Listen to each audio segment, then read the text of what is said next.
The crystal towers of Arcturus Prime stretched toward the stars like frozen lightning, their surfaces pulsing with the cold blue light of 1,000 data streams.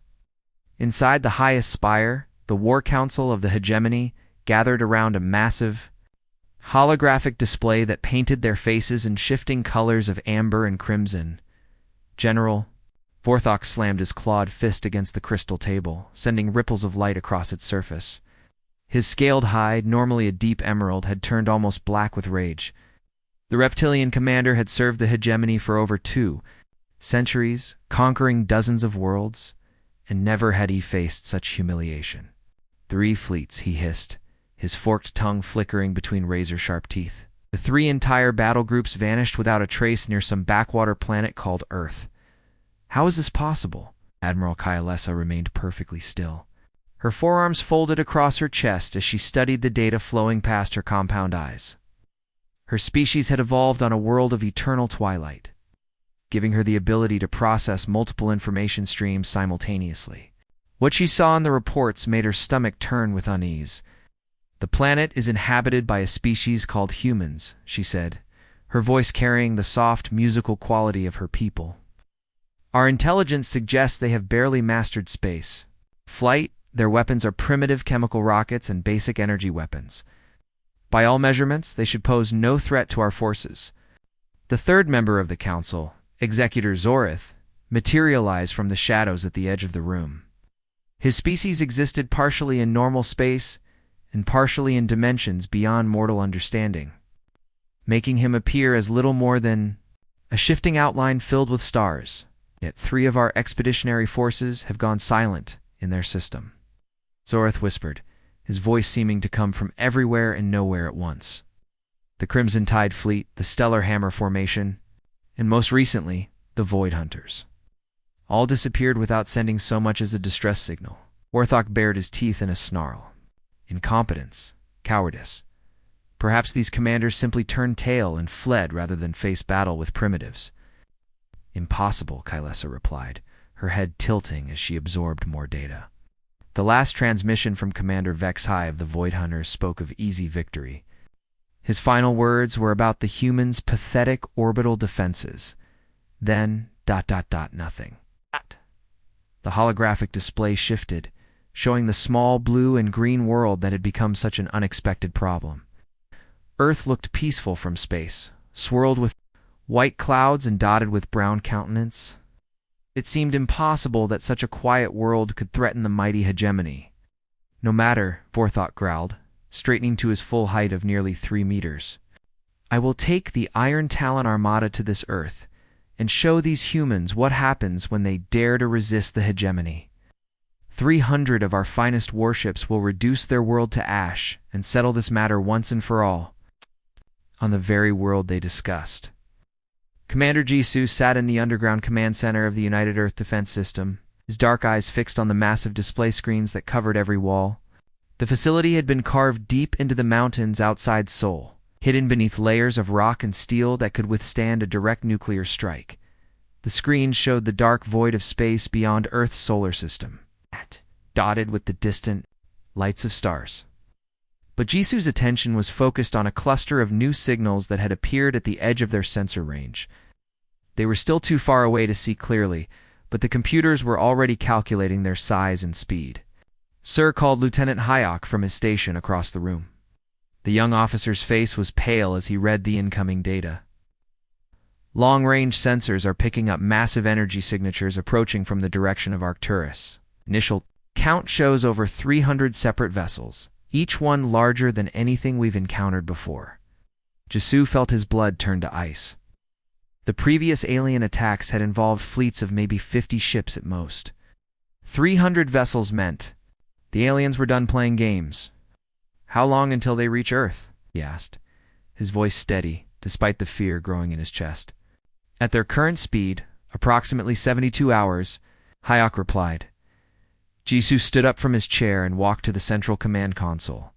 His fingers moved quickly across the touchscreen, activating communication channels that reached every corner of the globe. Within seconds, he was connected to defense installations on every continent. Orbital platforms circling the planet. and even the hidden bases on the Moon and Mars that most of Earth's population didn't know existed. "This is Commander Jisoo to all defense networks," he said, his voice being transmitted to hundreds of military installations around the world. "Operation Last Stand is now active. Repeat, Operation Last Stand is now active. All personnel report. 2 battle stations immediately." The phrase sent a chill through every person who heard it. Operation Last Stand was humanity's final contingency plan, developed after studying the wreckage of the first alien ships that had attacked Earth. It was a desperate strategy that would commit every resource humanity possessed to defending their homeworld. As Jisoo gave his orders, thought about the 3 previous alien fleets that had come to Earth. Each one had arrived, expecting easy victory over primitive humans. Each one had learned too late that humanity's greatest strength wasn't their technology or their weapons. It was their absolute refusal to give up, no matter how hopeless the situation appeared. The massive alien warship, called the Dominator, slowly entered Earth's solar system like a metal mountain drifting through space. Its hull stretched for over 2 kilometers, covered in armor plating that gleamed like black mirrors under the distant sun. Behind it followed hundreds of other ships, each one bristling with weapons that could turn entire cities into glass. Admiral Kylesa stood on the bridge of her flagship, her forearms spread wide as she gazed at the small blue planet ahead. Compound eyes reflected the light from the tactical displays that surrounded her command chair. After centuries of conquest, she had learned to read the fear in her enemies' communications. Soon she expected the humans would send their desperate pleas for mercy. "Begin the ceremonial approach," she ordered her bridge crew. "Let them see what they face." The alien fleet moved into formation, their ships creating perfect geometric patterns against the black of space. Energy fields crackled between the vessels, showing off their advanced technology. It was a display designed to break the spirit of any who witnessed it on Earth. The message from the approaching fleet was received at the defense headquarters buried deep beneath the Swiss Alps. The transmission was simple and direct, into every human language by the alien computers. "People of Earth," the message began, "you have killed our warriors and destroyed our ships. This cannot be forgiven. Surrender now, and some of you may be allowed to live as slaves. Resist, and your world will burn." The response came from Defense Coordinator Minyuk, a former South Korean naval officer who had been chosen to speak for all of humanity. His message was even simpler than the aliens' threat. "You are not welcome here. Leave now or face the consequences." That's when Kylesa received the human response. Her mandibles clicked together in what her species considered laughter. The sound echoed across the bridge of the Dominator like breaking glass. "Consequences?" she repeated to her officers. "What consequences could these primitives possibly threaten us with?" Her tactical officer, a creature that looked like a walking mass of tentacles, gestured toward the scanner displays. "Admiral, their technology readings are still primitive. Chemical rockets, basic energy weapons, simple nuclear devices. They pose no real threat to our fleet." But Kylesa was older and more experienced than her officers. Something about the human response bothered her. In all her years of conquest, she had never encountered a species that responded to overwhelming force with such casual defiance.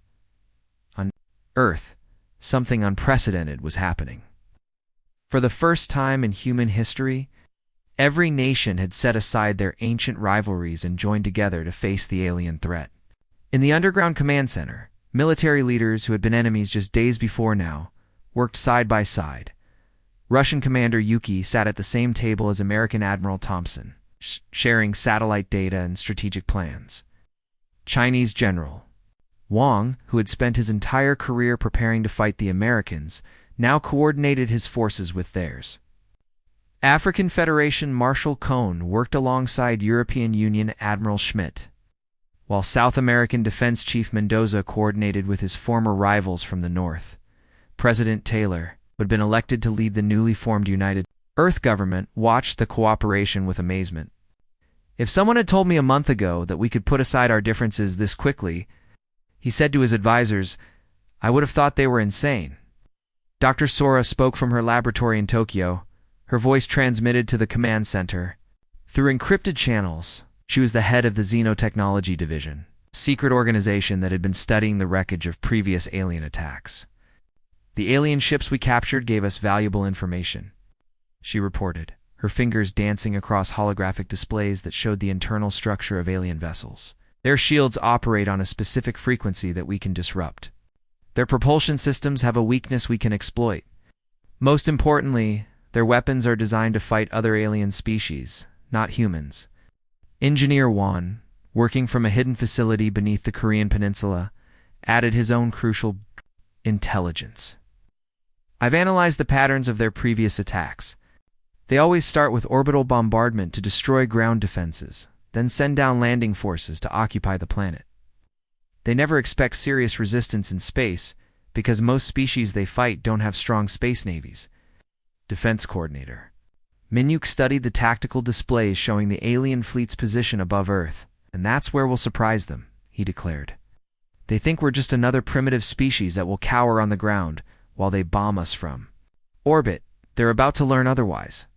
As the alien fleet took its position in high orbit above Earth, Admiral Kylesa prepared to broadcast her final ultimatum to the humans below. She had done this hundreds of times before, on dozens of worlds. The pattern was always the same. Show overwhelming force, demand surrender. Then begin the systematic destruction of military targets until the population submitted. Open a channel to the planet, she ordered. But before she could speak, something unexpected happened. The space around Earth suddenly filled with streaks of light as hundreds of missiles launched from the planet's surface. These weren't the primitive chemical rockets her scouts had reported. These weapons moved faster than anything in her database, and they crackled with energy signatures that looked disturbingly familiar. Impossible, Kylesa whispered as she watched the display. Those are our own shield frequencies. How did they? The first missile struck the Dominator's escort destroyer, and the explosion that followed lit up the solar system like a new star. The first shots of humanity's greatest battle had been fired, and the aliens were about to learn that sometimes the hunted could become the hunters.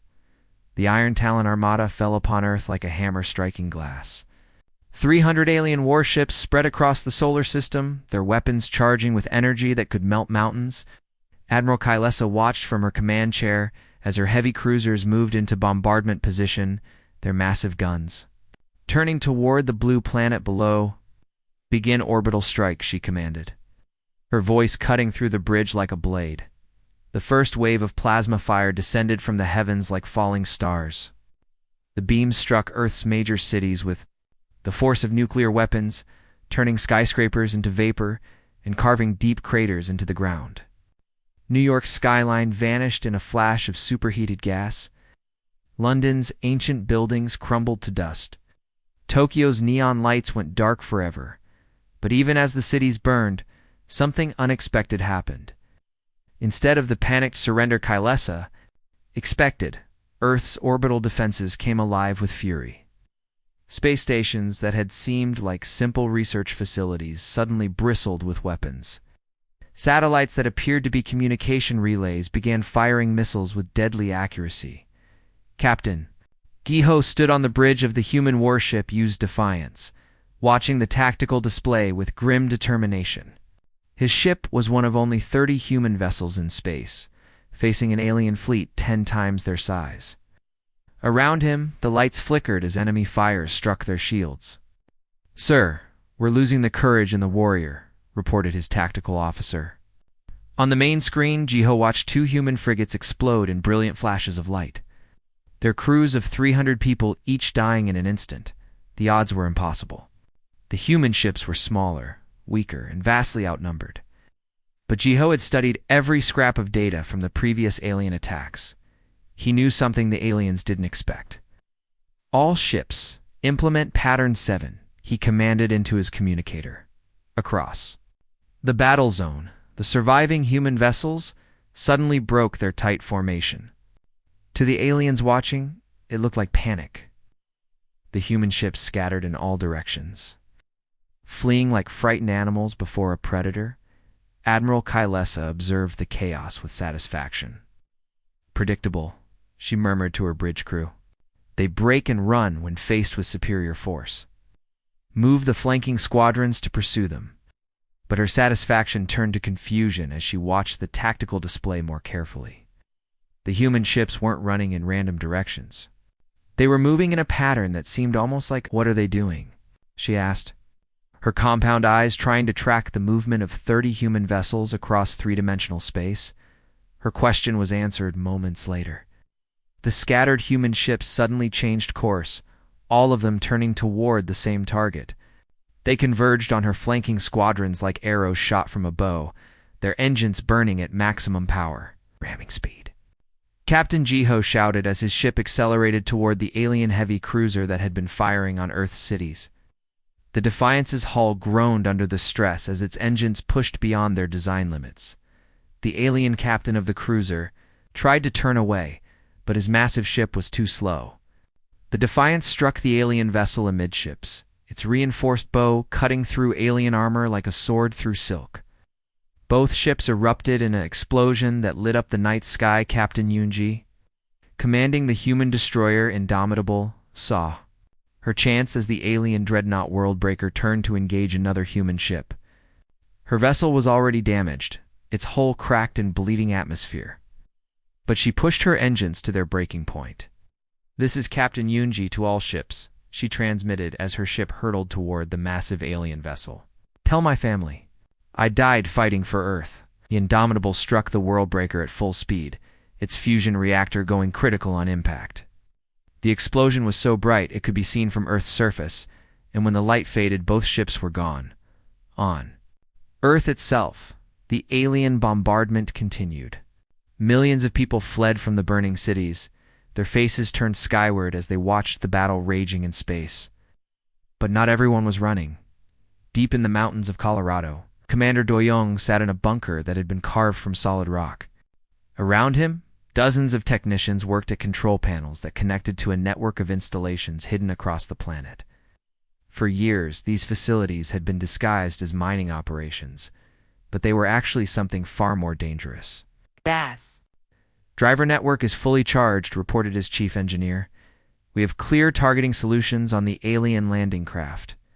Doyoung watched his screens as alien transport ships began descending toward Earth's surface, carrying thousands of invasion troops. The aliens thought they were landing on a defenseless world. They were wrong. "Wait for my signal," he whispered into his communicator. "Let them get closer." In space, the battle continued with desperate intensity. Lieutenant Commander Minji commanded what remained of the Third Fleet, just 5 ships against hundreds of alien vessels. Her own ship, the Soul's Pride, had lost its main engines and was running on emergency power. "Ma'am," her weapons officer reported, "we're down to our last missiles. Hull breaches on decks 3 through 7.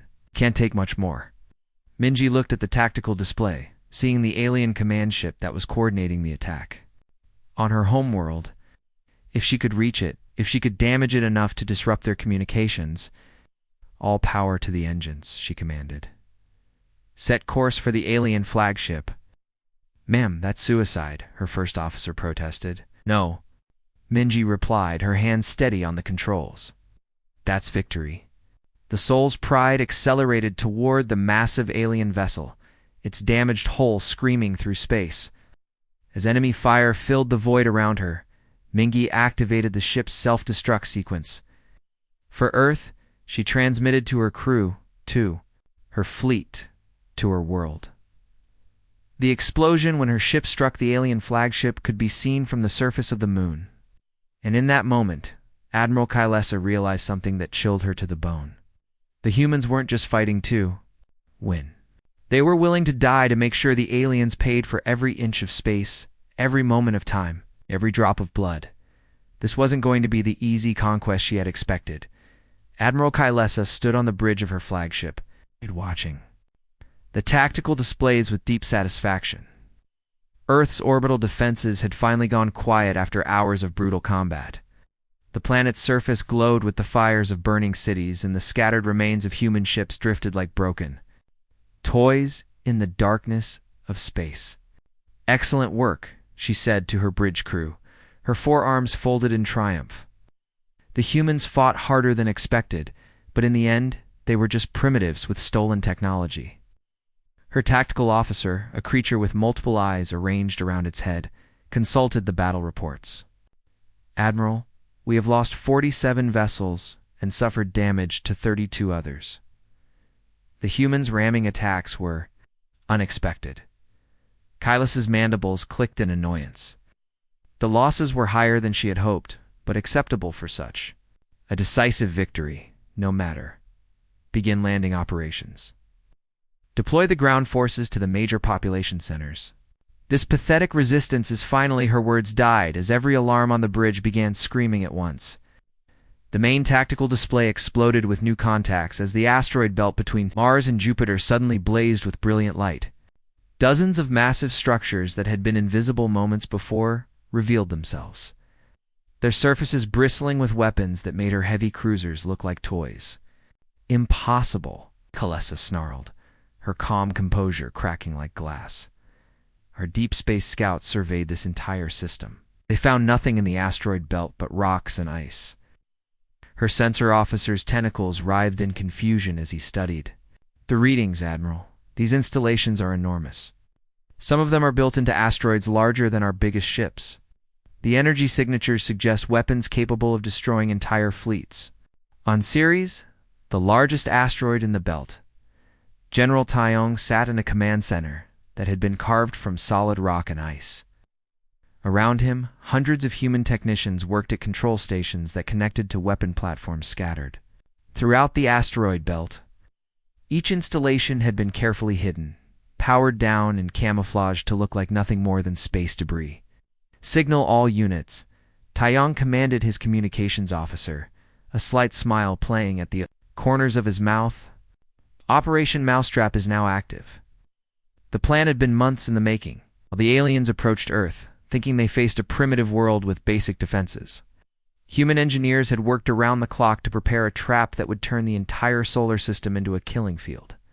"Sir," his tactical officer reported, "all asteroid installations are online and ready to fire. The alien fleet is perfectly positioned in the center of our targeting zone." As the hidden bases came alive with deadly purpose, something else happened that made Admiral Kylas's blood turn cold. The seemingly empty space behind Earth's moon suddenly filled with ships. The human fleet, which she thought she had destroyed, emerged from their hiding places like ghosts returning from the dead. Leading them was a massive warship that hadn't been present in the earlier battle. The UES Retribution was twice the size of any human vessel Kylesa had seen before, its hull covered with weapons that looked disturbingly familiar. As she studied the ship more closely, she realized with growing horror that many of those weapons were alien designs stripped from the wreckage of previous battles and rebuilt with human improvements.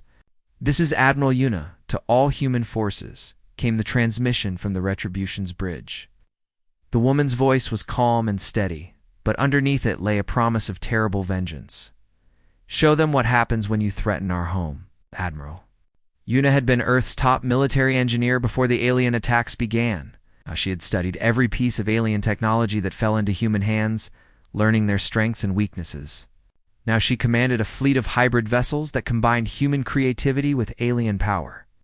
"All ships, execute attack pattern Omega," she commanded.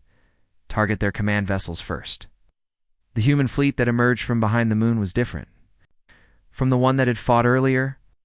These ships were larger, stronger, and armed with weapons that the aliens recognized from their own arsenals.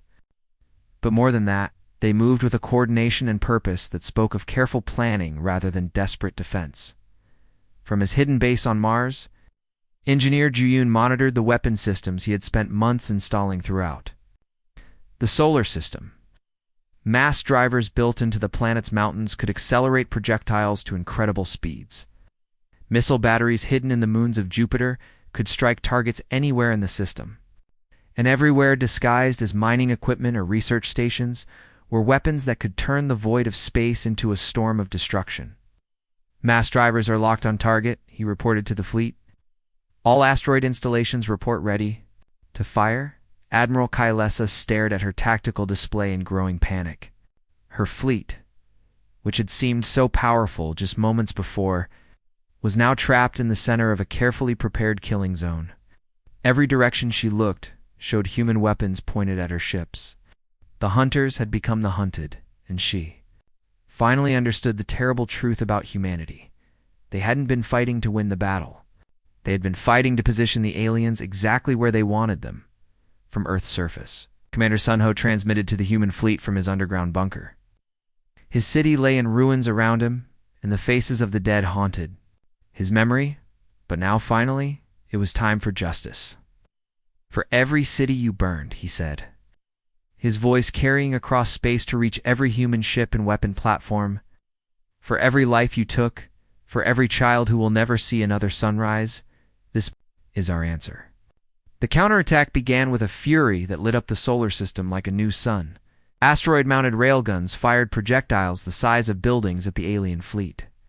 The human ships opened up with weapons that combined alien technology with human rage. And from every moon, every planet, every hidden base throughout the system, humanity's answer to the invasion began to speak in the language of fire and steel. The aliens had come too, Earth thinking they were the predators. Now they were learning what it meant to face a species that never forgot, never forgave, never gave up. The broken pieces of alien ships floated through space like dead metal birds. Admiral Kalesa sat in her command chair watching her screens show red warning lights everywhere. Her great fleet was dying around her.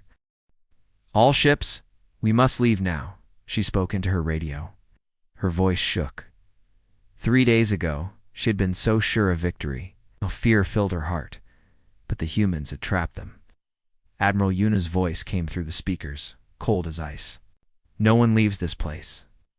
Human ships surrounded the aliens from all sides. Captain Junho pushed his destroyer forward, its guns blazing. Captain Haijin led her small fighters like angry wasps, hitting the alien engines so they could not run away. Kylesa stared at her screen. Ship after ship exploded in bright flashes. "This cannot be real," she whispered. "How did these simple people beat us?" A new voice answered her. It was Dr. Sora, the human scientist. "We watched you fight. Every ship you sent taught us something new. Every weapon you used, we made better ones. Every trick you tried, we found ways to stop it." Colonel Byung spoke from his space station. "Last part starting now. No alien ship will escape." The human ships moved closer like a pack of wolves. Kylesa could see Earth through her window. It looked so small and blue, but it had beaten her mighty armada. "Why?" she asked, her voice reaching all the human ships. "Why fight so hard for? Just one planet?" Commander Jisoo answered, for all humans everywhere. "Because it is our home, and we are human." Those were the last words Kylesa heard. Her flagship broke apart in fire and light. The war was over. From Earth, a message went out to every corner of space. It was simple, but changed everything. The message said that humans had won their first space war. Never again would anyone think Earth was weak. Engineer Wan was already working, collecting the broken alien ships. He studied their technology, planning for the day humans would build their own great fleet and visit other worlds. The galaxy had learned something new that day. Earth was no longer just a small blue planet that could be pushed around. It was the home of humans, and humans never gave up. In the quiet after the battle, the surviving human ships floated among the wreckage. Their crews looked out at the stars. With new eyes, they had been farmers and workers and students just months before. Now, they were warriors who had saved their world. Admiral Yuna stood on her bridge, watching the last pieces of alien ships drift away. She thought about how it all started. The aliens had come expecting an easy victory over a primitive world. Instead, they found humans who refused to lose. Captain Junho checked his ship for damage. The Soul's Fury had taken many hits, but it still flew. Like all the human ships, it was built from studying captured alien technology, but made better. By human hands, Dr. Sora was already back in her lab, taking apart alien weapons and computers. Each piece taught her more about their enemies. Knowledge was power, and humans were very good at learning fast. The defense satellites that Colonel Boone controlled still watched the sky. They would keep watching forever, making sure no enemy ever surprised Earth again.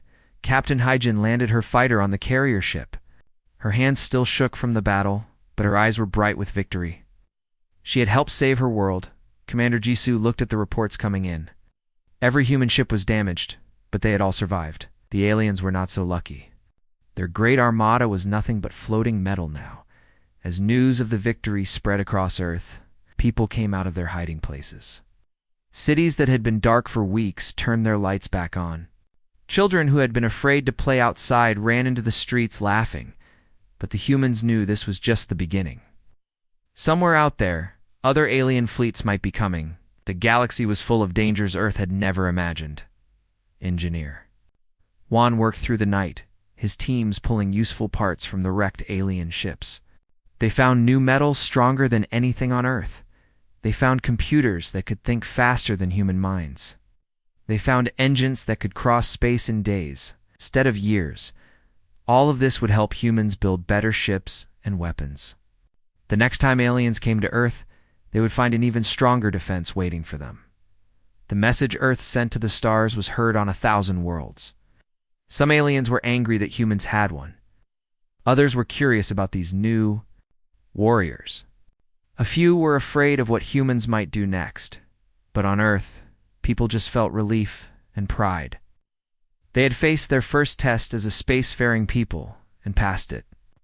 The galaxy now knew that humans existed and that they would fight for their home no matter what. The war was over, but humanity's journey to the stars had just begun.